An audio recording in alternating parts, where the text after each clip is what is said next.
এবার আপনাদের সামনে বাংলা কবিতা নিয়ে আসছেন মারকাজুল কুরআন প্রাণী বিভাগের প্রথম শ্রেণীর ছাত্রী মুসাম্মাদ মুনতাহা ও তার সঙ্গীরা। আমি আপনাদেরকে মঞ্চে আসার জন্য অনুরোধ করছি।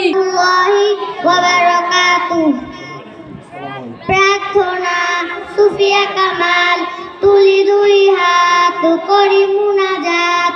হে রহিম রহমান, কত সুন্দর করিয়া ধরণী মোদের করে প্রদান। গাছে ফুল ফল, নদী ভরা জল, পাখির কণ্ঠে গান, সকলই তোমার দান।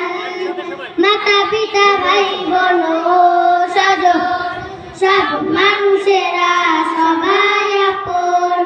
কত মমতায় মধুর করিয়া ভরিয়া দিয়েছ প্রাণ। তাই যেন মোরা তোমারে না ভুলি, সরল সহজ সৎ পথে চলি। কত ভালো তুমি, কত ভালোবাসো, গেয়ে যাই এই গান। আসসালামু আলাইকুম ওয়া রাহমাতুল্লাহ। সবাই মারহাবা বলি।